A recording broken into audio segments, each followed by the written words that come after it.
Hello students, welcome to the new video. आणि आजचा topic आहे सरफेस टेन्शन. बऱ्याच मुलांची रिक्वेस्ट होती सर सरफेस टेन्शनवरती व्हिडिओ बनवा, म्हणून मी हा स्पेशली सरफेस टेन्शन आधी बनवतो आहे सर्क्युलर मोशनच्या. सरफेस टेन्शनचं वेटेज बोर्ड्सला 5 मार्क्स होतं with option. So we can expect 2 questions. 100% CETला 2 प्रश्न येतील ह्याच्यावरती. CETसाठी हा लेसन एकदम सिम्पल आहे, कारण की खूप कमी फॉर्म्युला आहे ह्याच्यावरती. एक फॉर्म्युला फॉर फोर्स आहे, एक फॉर्म्युला फॉर एनर्जी आहे आणि एक शेवटी कॅपिलॅरिटी. असे 3-4 मोजून फॉर्म्युले आहेत, त्यावरतीच प्रश्न बनतात. सो सरफेस टेन्शनमध्ये तुम्हाला पहिलं तर माहिती काय पाहिजे त्या गोष्टी आपण बघू आणि आपण स्टार्ट करू त्याच्या डिस्कशनपासून. Okay, so surface tension, the first and the most important thing in surface tension that you must know is basic terminology. What is meaning of intermolecular force, intermolecular force. What is meaning of intramolecular force, intramolecular force. आणि intermolecular forces 2 प्रकारचे असतात, कोहेझिव्ह forces, कोहेझिव्ह, आणि दुसरा असतो adhesive forces. हे सगळं तुम्ही already केलं आहे, एकदा जस्ट क्विकली रिवाईज करतो आपण. इंट्रामॉलिक्युलर, इंटरमॉलिक्युलर, कोहेझिव्ह, ॲडेझिव्ह, बरोबर ना. त्यानंतर काय आहे, त्यानंतर आहे range of molecular attraction, range of molecular attraction, range of molecular attraction. नंतर काय आहे, स्पियर ऑफ इन्फ्लुएन्स, SOI. आता बघा क्विकली मला सांगा, what is meaning of each and every term. इथं इंटरमॉलिक्युलर फोर्स म्हणजे काय असतं रे, तर इंटर आणि इंट्रा 2 शब्द वेगळे आहेत. इंटर आणि इंट्रा, एक आहे इंटर, इंटरमॉलिक्युलर. आता तुम्हाला मी एक्झाम्पल देतो. International match, international ODI, international one day international. International match जी असते ती कशामध्ये असते रे. इंटरनॅशनल मॅच ही ऑब्व्हियसली इंटरनॅशनल मॅच इंटरनेशन, 2 नेशनमध्ये असते, राईट. 2 नेशनमधली मॅच असते. तसं इंटरमॉलिक्युलर फोर्स हा कोणामधला फोर्स असेल, हा इंटरमॉलिक्युलर म्हणजे 2 मॉलिक्युलमधला फोर्स असतो. आणि इंट्रा म्हणजे असतं, इंट्रा म्हणजे विदिन. इंट्रानॅशनल मॅच काय असेल तर मग इंटरनॅशनल मॅच 2 स्टेट्समधली मॅच असेल. 2 स्टेटमधली मॅचला आपण इंटरनॅशनल पण म्हणू शकतो किंवा आपण त्यांना इंटरस्टेट म्हणू शकतो. सो इंटर आणि इंट्रामधला हा बेसिक डिफरन्स आहे. इंट्रा. आपल्याला डिस्कस करायचं इंटरमॉलिक्युलर. इंटरमॉलिक्युलर म्हणजे मॉलिक्युल्सच्या मधले फोर्सेस, जसं की वॉटर मॉलिक्युल आणि ते ग्लास मॉलिक्युल यांच्यामधला जो फोर्स आहे तो इंटरमॉलिक्युलर आहे. 2 प्रकारचे असतात ते, कोहेझिव्ह आणि ॲडेझिव्ह. कोहेझिव्ह फोर्स काय असतात की जर 2 इंटरमॉलिक्युलरमधले दोन्हीही मॉलिक्यूल एकच सबस्टन्सचे असतील, म्हणजे वॉटर मॉलिक्यूल आणि वॉटर मॉलिक्यूल मधला जो अट्रॅक्शन असेल तो इंटरमॉलिक्युलर असेलच, पण तो त्यातला कोहेझिव्ह नेचर असेल. कोहेझिव्ह म्हणजे सेम मॉलिक्यूलमधलं अट्रॅक्शन. समजतंय का. सेम मॉलिक्यूलमधलं अट्रॅक्शन म्हणजे इंटरमॉलिक्युलरमधला कोहेझिव्ह, सेम मॉलिक्यूल. आणि जर काही 2 मॉलिक्युल्स वेगवेगळे असतील, जसं की वॉटर आणि दुसरा ग्लास, तर वॉटर आणि ग्लासमधलं जे अट्रॅक्शन असेल ते असेल ॲडेझिव्ह. ॲडेझिव्ह मीन्स 2 वेगळे मटेरियल्स, 2 वेगळे सबस्टन्सेस. सो हे बेसिक टर्मिनॉलॉजीज आहेत जे तुम्हाला माहिती असले पाहिजे. तिसरा इम्पॉर्टंट पॉईंट आहे range of molecular attraction, capital R. काय असतं हे range of molecular attraction. Range of molecular attraction म्हणजे की हा मॉलिक्यूल जो आहे ना, हे A मॉलिक्यूल, तर ह्याचे इंटरमॉलिक्युलर फोर्सेसमुळे तो बाकी मॉलिक्यूल अट्रॅक्ट करतोय, बरोबर ना. तर ह्याची रेंज काय, कितीपर्यंत, कुठपर्यंत मॉलिक्यूल असेल तर तो त्याला अट्रॅक्ट करू शकतो, त्याला म्हणतात range. It is the maximum distance up to which molecule can attract the other molecule. जसं की समजा मी म्हणलो इथे मॉलिक्यूल ठेवला आहे B, इथे ठेवला आहे C, इथे ठेवला आहे D, इथे ठेवला आहे E. तर ह्याची रेंज Rला संपते आहे, म्हणजे B, C आणि Dला तो अट्रॅक्ट करू शकतोय, बट तो E बरोबर त्याचं काहीच घेणं देणं नाही. ओके, हे इलेक्ट्रोस्टॅटिक्स आणि ग्रॅव्हिटेशनसारखं नाही आहे की फोर्स कमी होत जातो पण संपत कधी नाही, इन्फिनिटीला संपतो. तसं इथं नसतं. इथे तो पटकन संपून जातो आणि रेंज नंतर तो प्रॅक्टिकली काय होऊन जातो, तो प्रॅक्टिकली 0 व्हॅनिश होऊन जातो force. So range is the maximum distance up to which intermolecular forces are effective, ह्याला म्हणतात रेंज. आणि स्पियर ऑफ इन्फ्लुएन्स काय असतं मग. समजा मी हा मॉलिक्यूल म्हणला सेंटरला पकडला आणि ह्याची रेंज ड्रॉ केली आणि मी स्पियर ड्रॉ केला, तर हा स्पियर जो बनेल ना, तर मी असं म्हणू शकतो की ह्या मॉलिक्यूलच्या स्पियरमध्ये जेवढे मॉलिक्यूल बसत असतील ते सगळे मॉलिक्यूलला हा अट्रॅक्ट करू शकतो. स्पियरच्या बाहेरच्यांना तो अट्रॅक्ट नाही करू शकत. सिम्पल आहे. This is the meaning of sphere of influence, right. So intermolecular forces, intramolecular forces, cohesive, adhesive, range आणि स्पियर ऑफ इन्फ्लुएन्स. आता तुम्हाला हे शब्द समजले असतील, हे आपण ऑलरेडी बोर्ड्समध्ये बघितलेले आहेत, तर तुम्हाला हे क्लिअर झाले असतील. तर आपण थोडंसं डिटेलमध्ये जाऊ. सरफेस टेन्शनचा मिनिंग काय असतो. तर सरफेस टेन्शनचा मिनिंग समजवण्यासाठी तुम्हाला 3 मॉलिक्यूलची स्टोरी शिकवली असेल. 3 मॉलिक्यूलची स्टोरी म्हणजे काय बघा, तर एक कंटेनर समजा आपण घेतलं आणि त्यामध्ये लिक्विड भरलं आहे. आता मी जे लिक्विड भरले ना, त्या लिक्विडला मी वरतून सरफेसपासून मी एक फिल्म ड्रॉ करतो व्हेरी स्मॉल थिकनेसची फिल्म. किती आहे त्याची थिकनेस? त्याची थिकनेस आहे रेंज ऑफ मॉलिक्युलर अट्रॅक्शन, एवढी त्याची थिकनेस आहे. अशी मी एक थिकनेसची फिल्म ड्रॉ करतो. ठीक आहे. मी ह्याच्यामध्ये 3 मॉलिक्यूल अज्युम करतो. एक मॉलिक्यूल पाण्याच्या एकदम आतमध्ये आहे की त्याची रेंज जी आहे ना ती, त्याचा स्पियर मी ड्रॉ केला, त्याचा स्पियर ऑफ इन्फ्लुएन्स पूर्णपणे कशात आहे? पूर्णपणे पाण्यात आहे. दुसरा मॉलिक्यूल मी ड्रॉ करतो जो या फिल्मच्या कुठेतरी मध्ये आहे, त्याच्यामुळे त्याची जर काही मी स्पियर ऑफ इन्फ्लुएन्स ड्रॉ करायला गेलो तर आर वरती आणि आर खाली असा त्याचा स्पियर येईल. बरोबर ना? सो त्याचा स्पियर जर काही तुम्ही बघितला तर थोडासा स्पियर हवेत आहे, एवढा एअरमध्ये आहे आणि एवढा पाण्यामध्ये. आणि तिसरा मॉलिक्यूल मी जो पकडणार आहे, तिसरा मॉलिक्यूल या लेअरच्या एकदम टॉपला आहे. हा मॉलिक्यूल जो आहे ह्याचा स्पियर ऑफ इन्फ्लुएन्स ड्रॉ केला जर काही तुम्ही तर ऑब्व्हियसली रेडियस आर आहे, म्हणजे तो बरोबर असा जाईल. आणि ह्याचा स्पियर ऑफ इन्फ्लुएन्स नीट बघा तर अर्धा एअरमध्ये अर्धा पाण्यात आहे. आणि जर या 3 मॉलिक्यूलची स्टोरी तुम्ही शिकला असाल तर तुम्हाला माहिती असेल की जो मॉलिक्यूल या सरफेस, ह्याला सरफेस फिल्म म्हणतात, काय ह्याला काय म्हणतात? Surface film. या सरफेस फिल्मच्या आतमध्ये जो मॉलिक्यूल असतो that molecule will no force will basically act on such molecule because it is well within the liquid. As the molecule is inside the liquid, net force on that molecule is zero. It is being attracted by all other molecules. All molecules are basically attracting it. So net force is zero. So F net त्याच्यावरती किती आहे? 0 आहे. कोणावरती? Molecule ए वरती. आता हा molecule बी ची story ऐका. मॉलिक्यूल बी जो आहे त्याचा सीन कसा आहे बघा. त्याच्या स्पियर ऑफ इन्फ्लुएन्समध्ये, मॉलिक्यूल बीच्या स्पियर ऑफ इन्फ्लुएन्समध्ये यू विल फाइंड की 70% पाणी आहे. बरोबर ना? 70% वॉटर आहे, 30% एअर आहे. सो काय होणार आहे? मॉलिक्यूल बीला खालचं 50% तर अट्रॅक्ट करणारच आहे, बट वरचं 50 अट्रॅक्ट करत नाही आहे म्हणून कॅन्सल होत नाही आहेत. वरचं फक्त 20% अट्रॅक्ट करतं आहे. टोटल 70% भरलं आहे. सो 50 खाली 50 वरती असं असेल तर 100 होतं.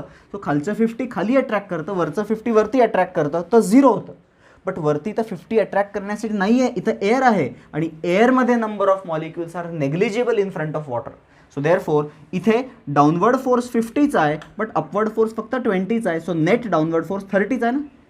सो याच्यावरती नेट डाऊनवर्ड फोर्स ॲक्ट होतोय. एफ नेट कसा आहे? डाऊनवर्ड आहे बी वरती. ए वरती एफ नेट 0 आहे, बी वरती एफ नेट डाऊनवर्ड आहे. आणि तुम्ही जर काही सीची स्टोरी ऐकली तर सीमध्ये तर सीन वेगळाच आहे. सीमध्ये all molecules are basically pulling it down. सीमध्ये फक्त खाली पाणी आहे, वरती हवा एअर आहे, एअर. आणि all molecules are pulling that molecule C down. Nothing is pulling it up because upward एअरमधले molecules are negligible. Therefore C वरती नेट फोर्स इज डाऊनवर्ड आणि तो पण नुसता डाऊनवर्ड नाही, मॅक्सिमम डाऊनवर्ड फोर्स ॲक्ट होतो. याच्यावरती मॅक्सिमम डाऊनवर्ड फोर्स ॲक्ट होतो. त्यामुळे जर तुम्ही कधी असा प्रयत्न केला की तुम्ही सरफेस फिल्म बघा, सरफेस फिल्मला मी 8x झूम लावतोय, अशी मोठी जाड दिसते राईट. आणि जर मी सरफेस फिल्मच्या खाली असेल तर नेट फोर्स 0 असतो. But as I start travelling in surface film, इथे मी समजा शिडी लावून as I start travelling surface फिल्मच्या आतमध्ये मी जसं सरफेसकडे जाईन, what I will start experiencing more and more downward force. And that maximum downward force will be when I will reach at the top.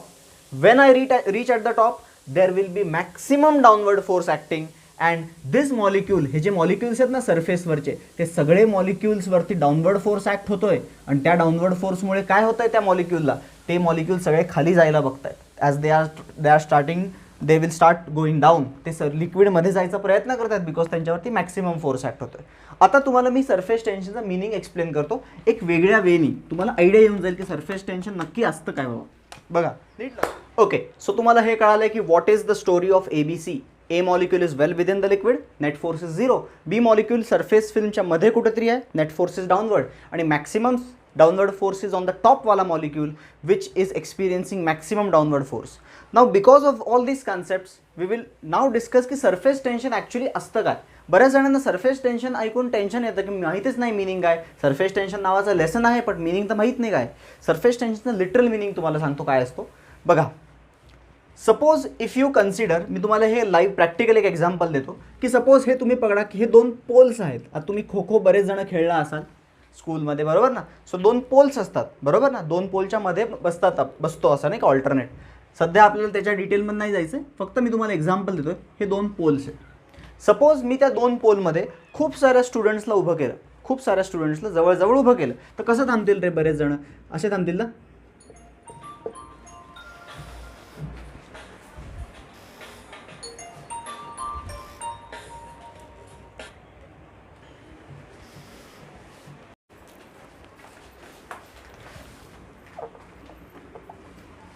Okay, so कसे थांबतील सगळे? बघा असे थांबतील. 1 2 3 4 5 6 7 8 9 10 11 12 असे खूप सारे डोके तुम्हाला दिसतील. आणि आणि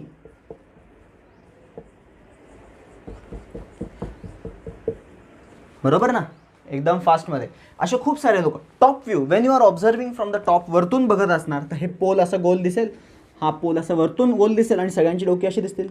सगळे जवळ जवळ थांबलेत, खूप गर्दी केली आहे, नो सोशल डिस्टन्सिंग, खूप जास्त गर्दी केली आहे, त्याच्यामुळे सगळे असे थांबलेत. बरोबर ना, अशी परिस्थिती आहे. बरोबर.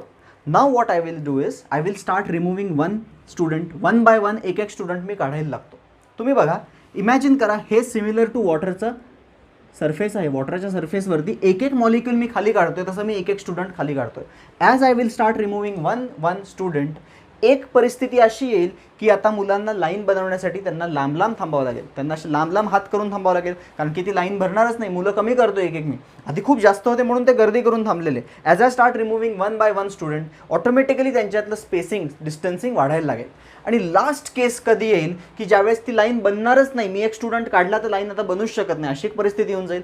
त्या पर्टिक्युलर मोमेंटला काय झालं असेल, त्या पर्टिक्युलर मोमेंटला हे जर काही दोन पोल्स असतील तर मध्ये मुलं अशी थांबली असतील. कळतंय का? म्हणजे ते सगळ्यात जास्त त्यांचे हात स्ट्रेच्ड करून थांबले असतील. त्यावेळेस त्यांच्या हातामध्ये एक प्रकारचं काय जनरेट झालं असेल, त्यावेळेस त्यांच्या हातामध्ये एक प्रकारचं टेन्शन डेव्हलप झालं असेल. टॉप व्ह्यूमध्ये कसं दिसेल रे? टॉप व्ह्यूमध्ये हा पोल आणि मध्ये फक्त हे वरतून टॉप व्ह्यूमध्ये तर डोकं दिसेल. बरोबर ना. आणि त्यांच्या हातामध्ये काय जनरेट झालं आहे? त्यांच्या हातामध्ये टेन्शन जनरेट झालं. इथं होतं का टेन्शन? इथे हात खाली होते त्यांचे, no tension.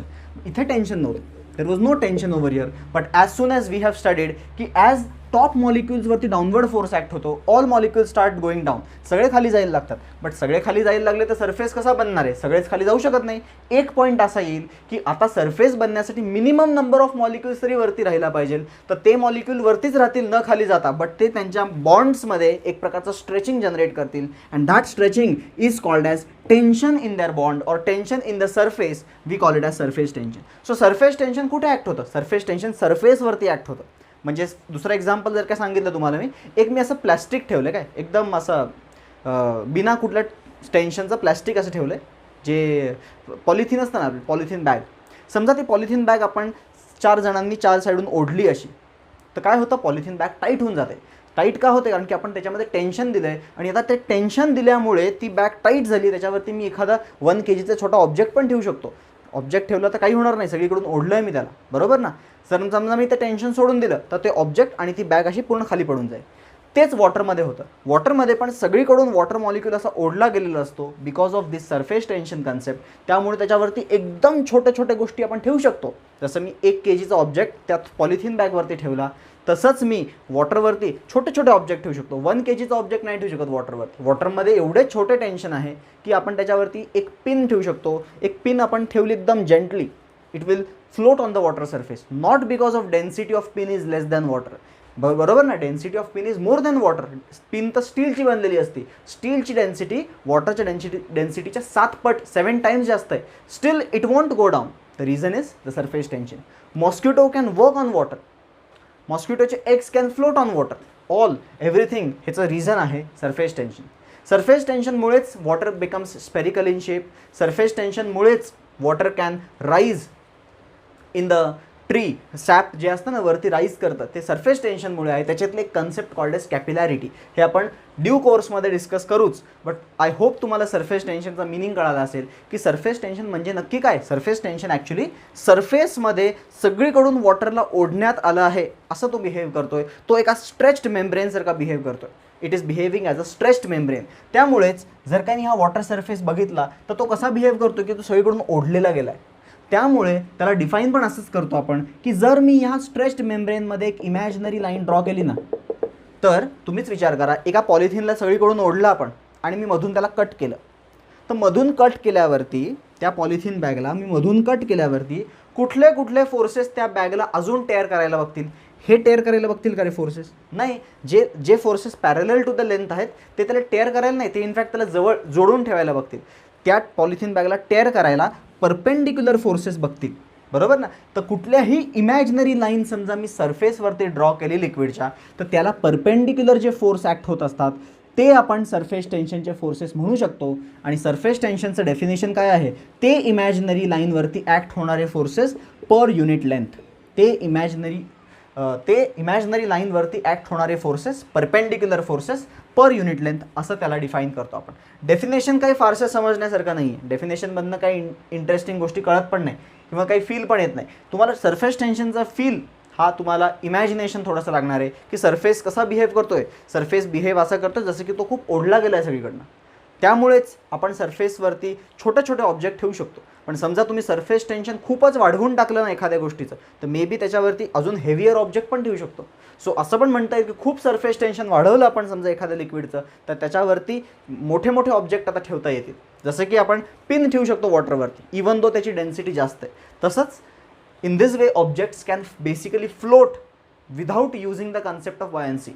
Without using a concept of buoyancy, even you can make object float because of surface tension. But surface tension हे फक्त surface वरती ॲक्ट होतं, खाली कुठेही surface tensionचा कन्सेप्टच येत नाही. surface tension हा फक्त कन्सेप्ट surface रिलेटेड आहे. ठीक आहे. ओके, आता आपण जरा कामाचं बोलू. आतापर्यंत तुम्हाला मी कन्सेप्टच एक्सप्लेन करत बसलो, बट आता CET पॉईंट ऑफ व्ह्यूनी स्कोरिंग कसं करायचं आहे त्याच्याबद्दल आपण थोडं डिस्कशन करणार आहे. या लेसनमध्ये बघा दोनच इम्पॉर्टंट फॉर्म्युले आहेत. एक आहे फोर्सचा फॉर्म्युला, त्याला कधी कधी टेन्शन म्हणतात किंवा कधी कधी त्याला आउटवर्ड पुल असा वर्ड वापरतील. Outward pull acting on this, force acting on this, tension acting on the surface, असे शब्द वापरतील. आणि दुसरा आहे वर्क डनचा, वर्क डन, किंवा कधी कधी त्याला एनर्जी म्हणतात किंवा कधी कधी त्याला सरफेस एनर्जीही म्हणतात. हे दोन फॉर्म्युले इम्पॉर्टंट आहेत, हे तुम्हाला समजले पाहिजे. ह्या फॉर्म्युलाचे मी तुम्हाला एकदम डिटेलमध्ये मिनिंग सांगेन आणि नंतर तुम्ही त्याचे MCQ सॉल्व्ह करू शकाल. बघा, पहिलं तर मी फोर्सचं सांगतो. तर सरफेस टेन्शनचं डेफिनेशन असं म्हणतं की force per unit length, perpendicular length वगैरे वगैरे, बरोबर. तर इथे मी असं लिहितो L इफेक्टिव्ह. हा L इफेक्टिव्ह पूर्ण गेम चेंजर आहे. L इफेक्टिव्ह तुम्हाला समजला पाहिजे. बाकी ह्याच्यामध्ये काही रॉकेट सायन्स नाही आहे. L इफेक्टिव्ह काढता येत असेल एखाद्या स्टुडंटला, तर त्याला सरफेस टेन्शनचा पुल फोर्स टेन्शनवाला कुठलाही प्रश्न जमतो. L इफेक्टिव्ह काढता आली पाहिजे. हे सरफेस टेन्शन T जे आहे ना, हे काही अशी गोष्ट नाही की जी चेंज होते, ती कॉन्स्टंट असते. एव्हरी लिक्विड का कॉन्स्टंट, म्हणजे प्रत्येक लिक्विडचा तो एक कॉन्स्टंट आहे. जसं की वॉटरसाठी इट इज 0.072, मर्क्युरीसाठी इट इज 0.465. या काही व्हॅल्यूज तुम्हाला लर्न करणं एक्सपेक्टेड नाही आहे. मी जस्ट सांगतोय की खूप सारे न्यूमेरिकल सॉल्व्ह करून तुम्हाला त्या गोष्टी पाठ होऊन जातात. तर हे टेन्शन तर लिक्विडचा कॉन्स्टंट आहे. सो तो काय आपल्या हातात नाही आहे, तो क्वेश्चनमध्ये दिलेला असतो. हा आपल्या हातात आहे, हा आपल्याला फाइंड करायचा आहे. आणि जर तुम्हाला हा जमला तर तुम्हाला फोर्स काढता येईल, त्याशिवाय फोर्स काढता येणार नाही. तुम्ही कितीही फॉर्म्युला रटा, हा फॉर्म्युला रटून ठेवला तुम्ही, बट तुम्हाला कन्सेप्टच माहीत नाही L इफेक्टिव्हचा, तुम्हाला कधीच जमणार नाही सरफेस टेन्शनचे हे प्रश्न. तसाच इथे एक फॉर्म्युला आहे वर्क डन, किंवा ह्याला कधी कधी एनर्जी म्हणून DE पण लिहितात. त्याचा फॉर्म्युला आहे T/dA. इथे पण मी इफेक्टिव्ह लिहितोय, बरोबर. सॉरी, मी फॉर्म्युला चुकीचा लिहिला, असं लिहायला पाहिजे. हा जसा आहे तसाच T = dW किंवा DE/dA. इथे पण एकदा DA इफेक्टिव्ह आहे, DA इफेक्टिव्ह. हा फॉर्म्युला आणि हा फॉर्म्युला सेम लॉजिकचाच आहे. इथे टेन्शन आहे, हा टेन्शन आहे, लिक्विडचा constant. L effective, A effective, तुमची कॉमन सेन्स किंवा तुम्हाला काय जमतं त्याच्यावरती तो तुम्हाला काढता येईल का नाही हे तुमच्यावर आहे सगळं. आणि हे क्वेश्चनमध्ये विचारलेलं असतं. Find change in energy, find force, find work done, हे सगळं क्वेश्चनमध्ये नॉर्मली विचारलेलं असतं. कधी कधी क्वेश्चन ट्विस्ट पण करतील, मग त्यावेळेस तुम्हाला हे कॅल्क्युलेट करायचं, हे दिलेलं असेल आणि हे काढा, असं पण प्रश्न येऊ शकतात. बट मोस्टली क्वेश्चनमध्ये असंच विचारतात, फोर्स काढा, वर्क काढा किंवा एनर्जी चेंज काढा. सो तुमचं काम तुम्हाला काय आलं पाहिजे, इफेक्टिव्ह लेंथ काढायला आली पाहिजे. अशा क्वेश्चन्समध्ये फोर्सवाल्या आणि वर्कवाल्या क्वेश्चनमध्ये चेंज इन एरिया काढता आला पाहिजे इफेक्टिव्हली. तर समजून घ्या. आता मी तुम्हाला लेंथबद्दल सांगतो पहिलं. बघा, जर पाण्याच्या सरफेसवरती जर पाण्याच्या सरफेसवरती एक पिन ठेवली असेल, पिन ज्याची लेंथ एल आहे, बरोबर, तर ती पिन जेव्हा आपण ठेवतो तर इथे मी अँगल ऑफ कॉन्टॅक्टचा कन्सेप्ट इंट्रोड्यूसच नाही करत आहे, त्यामुळे तुम्ही टेन्शन घेऊ नका. अँगल ऑफ कॉन्टॅक्ट इंट्रोड्यूस केला तर गोष्टी टफ होतील. बिना अँगल ऑफ कॉन्टॅक्टचं सांगतोय, अज्युम करू angle of contact is 0 degree. तर ही जी पिन आहे ना, त्या पिनवरती सरफेस टेन्शनचा किती फोर्स ॲक्ट होतोय बघा. तर काय होतं बघा, ही जी पिन आहे, ह्या पिनवरती तुम्हाला फोर्स विचारला ना, तर फोर्स काय असेल, टी इंटू इफेक्टिव्ह लेंथ. तर इफेक्टिव्ह लेंथ नक्की काय असते, इफेक्टिव्ह लेंथ ती लेंथ असते जी लेंथ सरफेसवरची जी लेंथ या पिनच्या कॉन्टॅक्टमध्ये. आता बघा पिन अशी आहे, बरोबर ना, पिन थोडं 3D मध्ये दाखवतो तुम्हाला मी. 3D मध्ये पिन अशी आहे, बरोबर, अशी 3D मध्ये आहे ती, स्पेरिकल सिलेंड्रिकल सॉरी. आणि जर ती पाण्याच्या कॉन्टॅक्टमध्ये असेल तर पाणी असं असेल कॉन्टॅक्टमध्ये, आणि तसंच पलीकडून पण असेल कॉन्टॅक्टमध्ये. सो टोटल दोन्ही साईडून असेल 2L असेल, आणि इथून रेडियसला पण ते कॉन्टॅक्टमध्ये असेलच, बट ते नेग्लिजिबल आहे, थिन एकदम, पिन खूप थिन आहे. सो अशा केसमध्ये effective length you are going to consider effective length 2L consider करायचे. मी ह्याच्या डिटेलमध्ये जात नाही आहे की अँगल ऑफ कॉन्टॅक्ट वगैरे ड्रॉ करून. ॲक्च्युली ते असं दिसतं बघा, पिन फ्रंट व्ह्यूनी, ह्या व्ह्यूनी पिन अशी दिसेल ना, एक सिलेंडर दिसेल आणि पाणी असं राईज झालेलं असेल, बरोबर ना, पाणी असं राईज झालेलं असेल. त्यामुळे सरफेस टेन्शनचे फोर्सेस असे ॲक्ट होतील आणि सरफेस टेन्शनचे फोर्सेस वेटला बेसिकली बॅलेन्स करतील. आणि सरफेस टेन्शनचे फोर्सेस किती असतील, टी इंटू इकडची लेंथ एल आणि टी इंटू इकडची लेंथ एल. म्हणून दोन्ही अपवर्ड फोर्सेस किती आहेत, 2TL. समजतंय का, किती आहे, 2TL एवढे आहेत फोर्सेस. सो सरफेस टेन्शनचे forces basically along the surface act होतात, अलॉंग द सरफेस ॲक्ट होतात.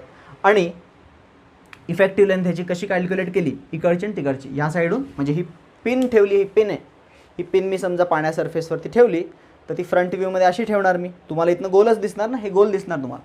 सो इकडून कॉन्टॅक्टमध्ये, इथून पाण्याच्या कॉन्टॅक्टमध्ये आहे, इथून पाण्याच्या कॉन्टॅक्टमध्ये आहे.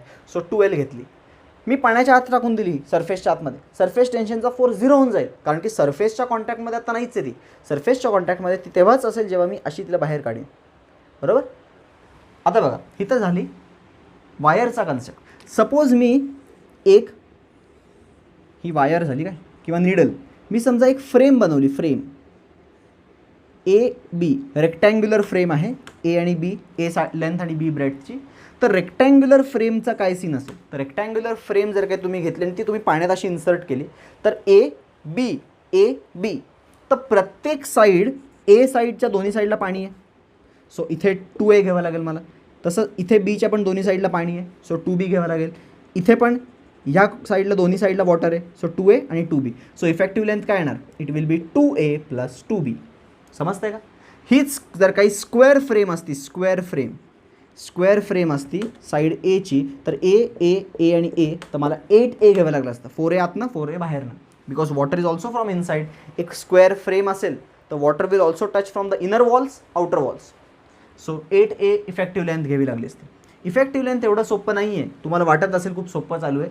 बघा, if I ask you the question in this way, suppose मी एक डिस्क घेतली, डिस्क रेडियस आरची डिस्क घेतली, आणि ही डिस्क जी आहे ती अशी डिस्क वॉटरमध्ये इन्सर्ट केली. किती इन्सर्ट केली, तर फक्त अर्ध पाणी भरलं एवढीच इन्सर्ट केली. तर मी किती इफेक्टिव्ह लेंथ घेतली पाहिजे, तर मी इफेक्टिव्ह लेंथ ती घेतली पाहिजे जी त्या सरफेसच्या कॉन्टॅक्टमध्ये आलेली. तुम्हाला थोडं वेगळ्या लँग्वेजमध्ये सांगायला मी जर काही बघितलं तर सपोज इमॅजिन करा, एक डिस्क आहे, अशी एक डिस्क आहे, आणि ती डिस्क मी एका कलर्ड वॉटरमध्ये टाकणार आहे. कलर्ड वॉटर, साधं पाणी नाही, कलर्ड वॉटर आहे. त्या कलर्ड वॉटरमध्ये मी टाकलं, त्याला इन्सर्ट केलं, अर्धच इन्सर्ट करून परत बाहेर काढून टाकलं, तर किती कलरची रिम बनेल, एक रिम बनेल ना, टॉप लेअर बनेल एक कलरचा. सो ती रिम जी आहे, ती जी डिस्क आहे, ओके, ही डिस्क जी आहे त्याला एक असा सर्कम्फरन्स बनेल ना कलरवाला, तर ती लेंथ आपण इफेक्टिव्ह लेंथ घेतो. The length which is at the in the contact with the surface. So या केसमध्ये what will B effective length, effective length will be 2πr. Correct, because only outer साईडला ती मीट झाली. जर काही ही disc असेल तर, if this question was based on a रिंगसाठी क्वेश्चन असता, तर रिंगसाठी काय झालं असतं, तुम्ही रिंग समजा पाण्यात इन्सर्ट करून परत बाहेर काढली, तर बाहेरून पण रिम असेल तुम्हाला एक कलरवाली, आतून पण एक रिम असेल, सो तुम्हाला 4πr घ्यावं लागलं असतं effective length if it was a ring. This is a disc, so no issues, disc आहे म्हणून काय प्रॉब्लेम नाही, only outer side. Inner side मधनं no liquid can come in, so effective length is 4 pi. अजून बघा एक question. Suppose if I take this cuboid, okay, if I take this cuboid, let us take example. हे आहे त्याची height, हे आहे breadth, ही आहे length. Length, breadth, height.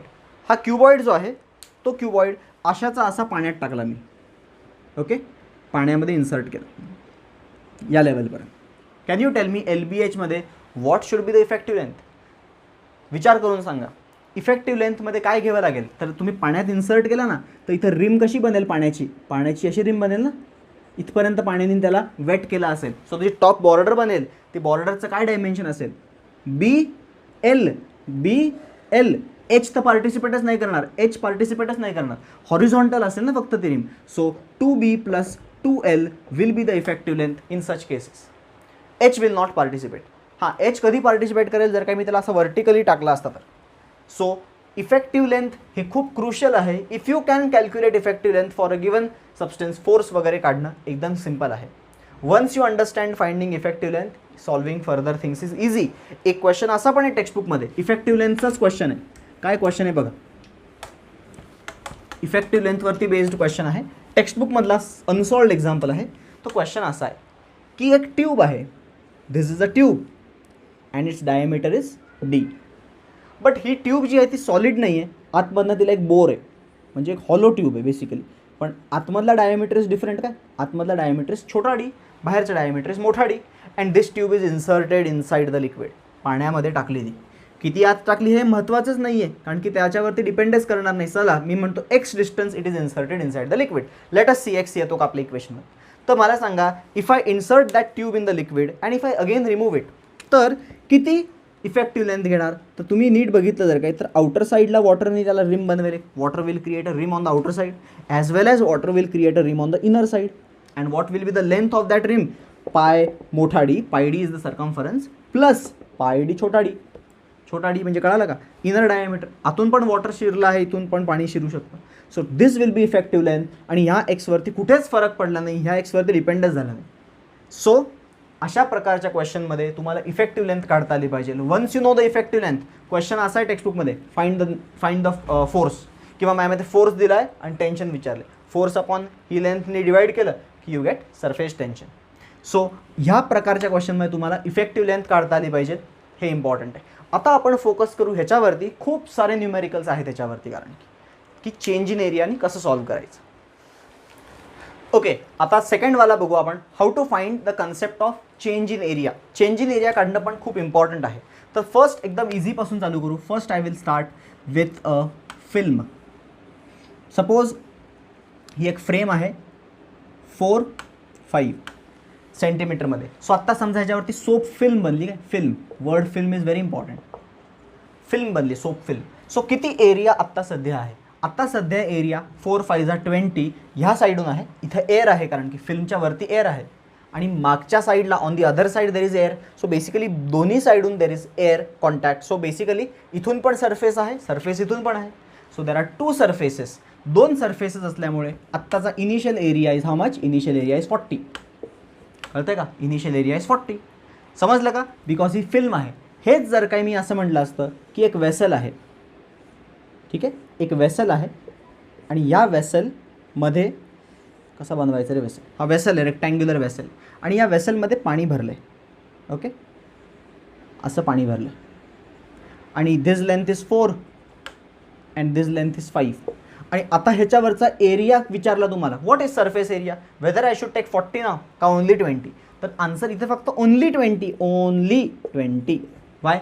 Because only there is air. फक्त वरतून ना, खालून तर एअर नाही, खालून वॉटर आहे. सो हे पूर्ण पाणी खालून भरलेलं आहे. इथे तसं नाही आहे, इथे सरफेस फिल्म आहे. Film will have air on this side as well as on this side. समजते ना बेसिक डिफरन्स? सो इथे डायरेक्टली डबल एरिया का झाला? बिकॉज दोन्ही साईडला सरफेसेस आहेत, इथे सरफेस फक्त वरती आहे. सपोज आता मी ह्याला ओढलं, असं ओढलं, आणि मी ह्याला 5चं 6 केलं, 6 केलं. तर मी 5चं 6 केल्या ह्या प्रोसेसमध्ये what is the final area? Final area किती आहे? 6 4 24 घेऊ का? नाही, 24 नाही, अदर साईडला पण आहे. So I should take 48. And therefore change in area किती येईल? Change in area will be 8. असा चेंज इन एरिया फिल्मवाल्यामध्ये काढायचा. इथे कसं ओढणार याला, तर इथे ओढता नाही येणार मला. समजा मी ह्याला टिल्ट केलं, if I tilt this particular thing, ह्याला थोडं टिल्ट करून कसं होईल बघा आता हे. ओके, मी थोडं टिल्ट करतो ह्याला.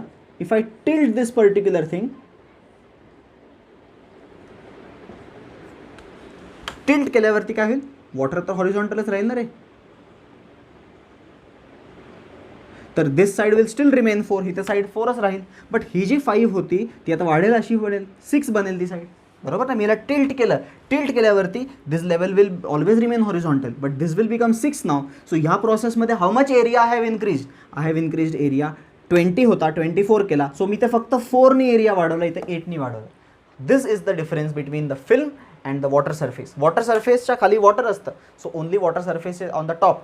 फिल्ममध्ये दोन्ही साईडला सरफेसेस असतात because air is present on both side, right. So change in area clear आहे का फिल्म आणि वॉटरमध्ये. बट ह्याच्यापेक्षा इम्पॉर्टंट क्वेश्चन्स येतात तुम्हाला ड्रॉप आणि ड्रॉपलेट्स ह्या क्वेश्चन्समध्ये. बघा अजून चेंज इन एरिया कुठे कुठे विचारू शकतो, हे फिल्मवाला खूप बेसिक क्वेश्चन आहे. दुसरा इम्पॉर्टंट क्वेश्चन आहे ड्रॉप किंवा त्याच्या आधी बबल. सपोज बबल बघा, पहिली गोष्ट तुम्हाला बबल आणि याचा कन्सेप्ट सांगतो. बबल 2 प्रकारचे असतात, एक असतो soap bubble and the other one is air bubble. दोन्ही बबलमध्ये there is a difference. Soap bubble is soap, air in air out, this is soap bubble. Air bubble is liquid, air in liquid out, बरोबर ना. So when you will calculate area of this, आत्ता सध्या मी तुम्हाला विचारलं की what is area, तर 4πr² will be the inner area आणि outer area पण घ्यावा लागेल because air is on both side. So 8πr² will be the area of a soap bubble because, परत रिपीट करतो, एअर आतून पण असेल, so there is a surface from inside and there is a surface from outside, so I should take 8πr. Whereas over here आतूनच फक्त surface आहे, बाहेरून तर लिक्विड आहे, सो फक्त 4πr².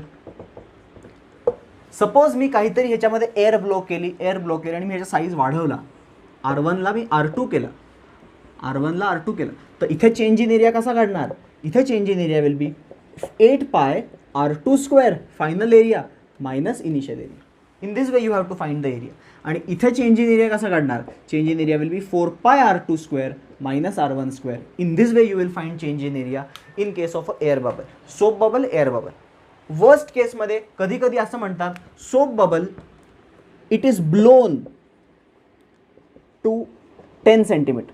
सोप बबल 10 सेंटीमीटरपर्यंत ब्लो केला म्हणजे इनिशियल काय घ्यायचं, मग इनिशियल रेडियस 0 घ्यायचा अशा वेळेस. When a soap bubble is blown म्हणजे इनिशियली 0पासून ब्लो केला आणि 10 केला आहे, सो त्या केसमध्ये चेंज इन एरिया कसा काढणार, 8πr². परत रिपीट करतो, 8 का बबल आहे soap bubble, 8πr² minus 0. So final area itself will be the change in area. आणि once you get change in area, पुढे लाईफ सिम्पल आहे, फक्त टेन्शननी मल्टिप्लाय करायचं आहे, यू गेट वर्क डन किंवा you get energy. Change in area important आहे, जसं मागे इफेक्टिव्ह लेंथ वॉज इम्पॉर्टंट, इथे काय इम्पॉर्टंट आहे, इथे इम्पॉर्टंट आहे चेंज इन एरिया काढणं. चेंज इन एरियापर्यंत मध्ये आपण काय काय बघितलं आहे, एक तर बघितलं आहे ते फ्रेमवाला ओढण्याचा प्रकार, दुसरा बघितला आहे वॉटर कॅन टिल्ट करण्याचा प्रकार, तिसरा बघितला आहे बबल आणि एअर आणि सोप बबल. आता last and the most important is ड्रॉपचं ड्रॉपलेट, ड्रॉपलेटचं ड्रॉप. बघा हे सगळ्यात इम्पॉर्टंट आहे, क्वेश्चन्स ह्याच्यावरती खूप सारे विचारले जातात. तर ड्रॉपचं ड्रॉपलेट आणि ड्रॉपलेटचं ड्रॉप दोन्ही to and fro both discussion एकातच होऊन जाणार आहे. पहिलं तर थोडं कन्व्हेन्शन्स आपण ठेवू. ड्रॉप मोठा असतो, ड्रॉपलेट्स छोटे असतात, बरोबर. ड्रॉपचा रेडियस मोठा आर असतो, ड्रॉपलेटचा रेडियस छोटा आर असतो, बट ऑल आयडेंटिकल, सगळे ड्रॉपलेट्स आयडेंटिकल असतात नॉर्मली. ड्रॉप जो असतो हा ड्रॉप कॅपिटल आर छोटा आर ना, तर ड्रॉपचा व्हॉल्यूम आणि ड्रॉपलेटचा टोटल व्हॉल्यूम कधी पण काय होतो, ऑलवेज कॉन्झर्व. 10 लिटरचा ड्रॉप असेल आणि तो जर काही 10 लिटरचा ड्रॉप 10 ड्रॉपलेटमध्ये ब्रेक झाला तर प्रत्येक 1-1 लिटरचे असले पाहिजे. पाणी जाणार कुठे, वाया जाणार का, पाणी कॉन्झर्व होणार. वॉटरचा volume is always conserve. Mass volume always conserve, बरोबर ना. सो इथे volume is going to conserve. So 4/3 pi R cube is a volume of मोठा drop should be equal to N times, N काय, number of droplets should be N times 4/3 pi R छोटा cube. छोटा cube म्हणजे छोटा R cube means radius of small droplet. थोडंसं इथे solve केलं तर R cube is N R cube येतात, तर क्यूब रूट घेतल्यावरती cube root of N into R, this kind of relation you will form. त्यामुळेच 100% क्वेश्चनमध्ये नंबर ऑफ ड्रॉपलेट्स हे कधी पण परफेक्ट क्यूब दिलेले असतात. तुम्हाला कधी पण नंबर ऑफ ड्रॉपलेट्स 8मध्ये ब्रेक करतील ते लोक, कारण की 8चा क्यूब रूट 2 आहे. ते 27मध्ये तुम्हाला ब्रेक करून देतील कारण की त्याचा क्यूब रूट 3 आहे. मग 64मध्ये देतील, मग 125मध्ये देतील, मग 512 देतील, 1000 देतील किंवा 1,000,000 देतील. 1,000,000 म्हणजे 6 झिरो असतात. हे सगळे नंबर परफेक्ट क्यूब आहेत. तुम्हाला ते असे ड्रॉपलेटमध्ये ब्रेक नाही करणार की जे परफेक्ट क्यूब नाही आहे, त्याच्यामुळे तुमचा त्रास वाढेल, कॅल्क्युलेशन डिफिकल्ट होतात. सो त्यांचा एम तसा नाही आहे. Just to make things easy, number N will always be a perfect cube. You can quickly find its cube root. You will quickly get the relation between small r and capital R. Clear? So these are always n K values. Our aim is area. चं काय झालं? Area change किती झाला? So initial area. First तुम्हाला एक concept शिकवतो मी. When it was a drop, area was initial. It was 4 pi r square. And when it converts into droplets, जेव्हा तो droplets मध्ये ब्रेक झाला, तेव्हा एका ड्रॉपलेटचा एरिया किती होता? 4 pi r square. 1 ड्रॉपलेट का area, but total area will B total area. So ह्या प्रोसेसमध्ये एरिया इन्क्रीज होतो. हे तुम्हाला थोडंसं चुकीचं वाटत असेल की ड्रॉपचं ड्रॉपलेट झालं की एरिया वाढला कसा, कमी झाला पाहिजे असं तुम्हाला वाटत असेल, तर तसं नाही आहे. ड्रॉपचा जेव्हा ड्रॉपलेट होतो त्यावेळेस आतले पण मॉलिक्युल्स बाहेर येतात आणि आता सगळा हा एरिया मी ॲड केला प्रत्येक ड्रॉपलेटचा. एव्हरी ड्रॉपलेट का area if I add that area will be more. It is obvious, कारण की मोठा ड्रॉप होता जेव्हा तेव्हा बरेच मॉलिक्यूल आतमध्येच होते, बाहेर मॉलिक्यूल खूप कमी होते. सो एरिया खूप छोटा होता. But when this drop breaks into large number of droplets, all molecules come out and therefore area increase होतो. And whenever in area increases, wherever area increases, बघा ड्रॉपचं droplet झालं, area increase झाला. And whenever area increase झाला म्हणजे तुम्हाला energy द्यावी लागली. त्याला एरिया इन्क्रीज होत असेल म्हणजे त्याला सरफेस एनर्जी द्यावी लागेल ना, त्याला एनर्जी द्यावी लागेल म्हणजे ते एनर्जी ॲब्झॉर्ब करेल आपल्यापासून. आपण त्याला एनर्जी देऊ तर सिस्टम विल ॲब्झॉर्ब एनर्जी. इथं लिहितो मी ॲब्झॉर्ब एनर्जी. आणि तेच जर काही उलटं झालं असतं, droplet combine coalesce to form a single drop, तर एरिया विल रिड्यूस, त्याच्यामुळे energy will liberated. Okay, release, energy release होऊन जाईल, एनर्जी विल बी रिलीज्ड. ड्रॉपलेटचं ड्रॉप होईल. हां, आता दोन्ही केसमध्ये किती, इथून इथे जाताना जेवढी एनर्जी ॲब्झॉर्ब होणार आहे ना, परत रिटर्न येताना तेवढीच एनर्जी रिलीज होणार आहे. सो तुम्हाला दोन वेगळे फॉर्म्युले पाठ करायची गरज नाही, एकच फॉर्म्युला आहे. तो फॉर्म्युला काय आहे? तर फॉर्म्युलासाठी आपल्याला फक्त DA आला पाहिजे. चला DA काढू आपण. What is area effective? तर मोठा area N 4 pi r square, मोठा एरिया मायनस छोटा area minus 4 pi r square. इथे छोटा आर मोठा आर प्रॉब्लेम क्रिएट करतोय. सो मी आन्सर मोठ्या आरमध्येच ठेवायचा प्रयत्न करतो. सो छोटा आरचं रिप्लेसमेंट काय लिहू शकतो मी? Small r can be written as r upon n⁻⁴ ते टाकलं जर काही, तर त्याचा आन्सर असं बनतं. मी तुम्हाला डायरेक्टली फॉर्म्युला सांगतोय. 4 pi r square n⁻⁴ - 1. This is change in effective area. But मी तुम्हाला ह्याचा दुसरा व्हर्जन पण सांगून टाकतो. It is 4 pi r square n - n⁻⁴. This is also effective area. दोन का सांगितलेत त्याचे रिझन ऐका तुम्ही. आता मी हा फॉर्म्युला आणि हा फॉर्म्युला दोन्ही का सांगितलेत? कारण की बिकॉज जर क्वेश्चन असा असेल, a drop of radius 10 centimetre breaks into million droplets, breaks into million droplets, which radius is given to you? मोठा radius is given. You will go with this formula. But question असा असेल, if 64 droplets each of radius 1 mm, 64 droplets each of radius 1 mm collides to form a single drop, त्यावेळेस तुम्ही कुठला formula वापरणार? छोटा R दिलाय तुम्हाला, छोटा आर दिल्यामुळे हा वापरू शकता तुम्ही. सो दोन्ही फॉर्म्युले कधी वापरायचे तर ते तुम्हाला डेटावर डिपेंड करतं. इफ मोठा आर ड्रॉप का radius is given, go with this. If droplet का radius is given, go with this. दोन्ही will give you the same answer. हा तर अजून चेंज इन एरिया आहे. वर्क डन कसं काढणार, त्याला टेन्शनने मल्टिप्लाय करा. सो ह्याच फॉर्म्युलामध्ये मी इंट्रोड्यूस करतो तो टी. हा टी इथं मल्टिप्लाय करून टाकला तर what will be the formula, the formula will be dw is equal to 4πr²t n⁻⁴ - 1 आणि 4π छोटा r²t n-n⁻²3. दीज आर फॉर्म्युले फॉर वर्क डन और एनर्जी चेंज. परत सांगतो, drop droplet energy absorb, droplet drop energy released. किती, एवढी. Clear. So हे खूप इम्पॉर्टंट आहेत. ह्याच्यामध्ये व्हेरिएशन्स अजूनही विचारू शकतात. तुम्हाला हे सगळे माहिती असतील तर you can solve any type of question on this particular concept.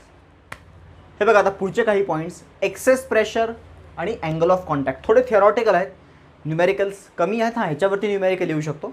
Excess pressure inside a drop, bubble, air bubble. Okay, excess pressure किती असतं, फॉर्म्युला डायरेक्टली सांगतो. कुठलाही स्पेरिकल सरफेस असेल तर कर्व सरफेसच्या आतमध्ये इन प्रेशर आणि आउट प्रेशरमध्ये इन प्रेशर इज मोर. म्हणजे हे बाहेरचं 100 आहे आणि हे 120 आहे, तर in pressure is always more. मग हे मोर आहे तर मग अजून का नाही एक्सपांड होत, तर रिझन इज एक्स्ट्रा जे आहे ना याच्याकडे, किती एक्स्ट्रा, 20. दॅट 20 का pressure is taken by surface tension. Okay, it is taken by surface tension. Surface tension काय करतोय, it is trying to reduce the size.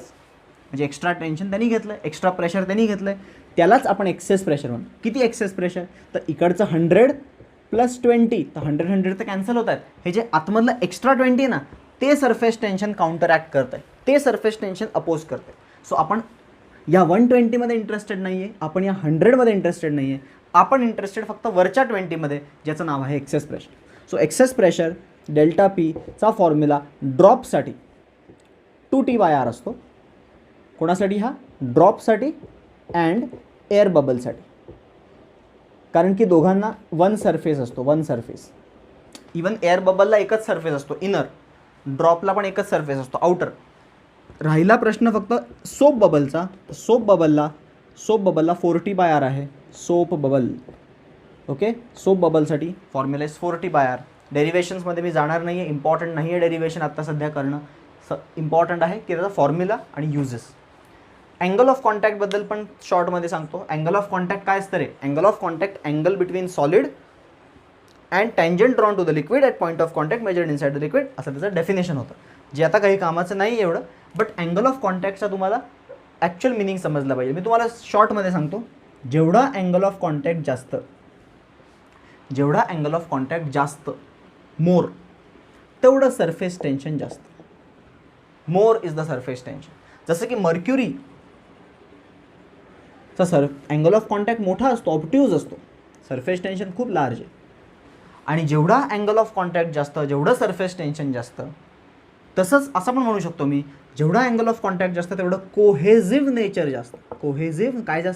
कोहेझिव्ह nature जास्त. म्हणजे काय, कोहेझिव्ह नेचर म्हणजे स्वतःबरोबर अट्रॅक्शनची टेंडन्सी जास्त. एक्झाम्पल बघा, जर तुम्ही या बाटलीमध्ये मर्क्युरी घेतलं आहे, Mg नाही Hg, मर्क्युरी घेतलं आहे, ते मर्क्युरीची बॉटल अशी पकडली मी आणि मी अचानक ती बॉटल अशी वॉलवरती टाकली.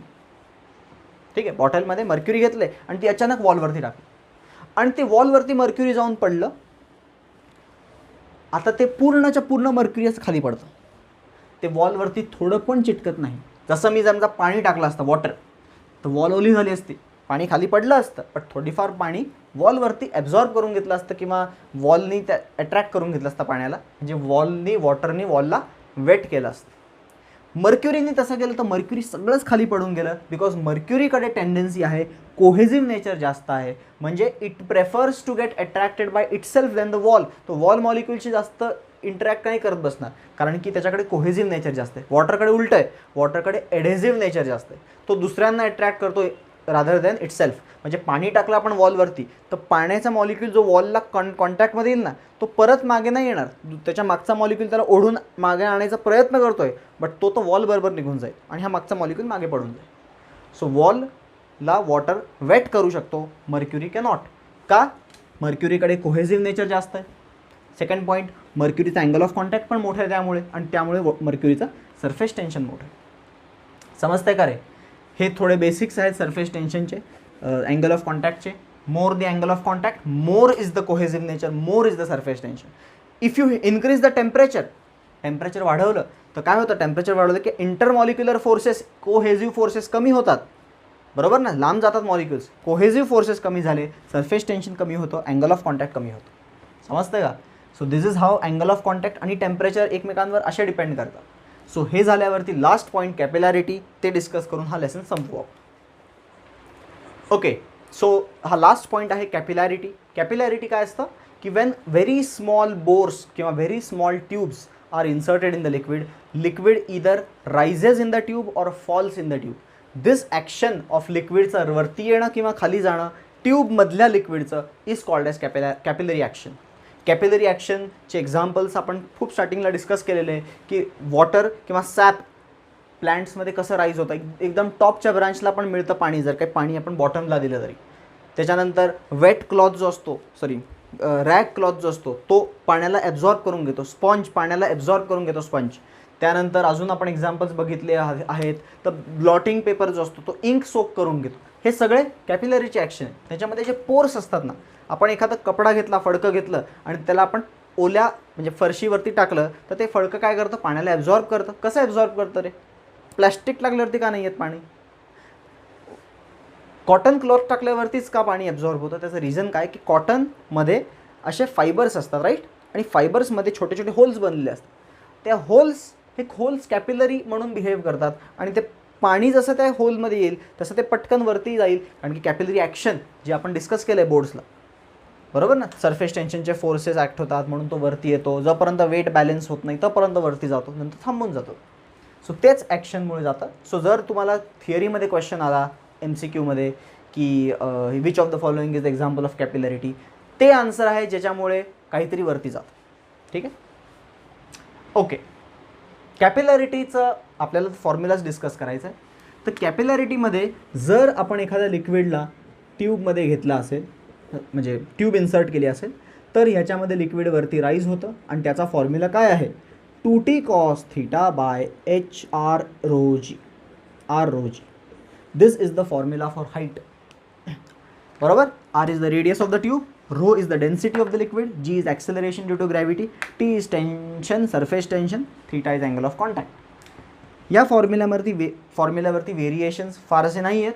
हा एक सांगतो तुम्हाला मी फक्त की या ट्यूबला जर काही बाबा मी बेंड केलं, चला अशी ट्यूब होती ना, त्याला मी अशी वाकडी करून टाकली, तर आधी h हाईटपर्यंत जात होतं ना, तर आता पण ते असं h हाईटच जाईल.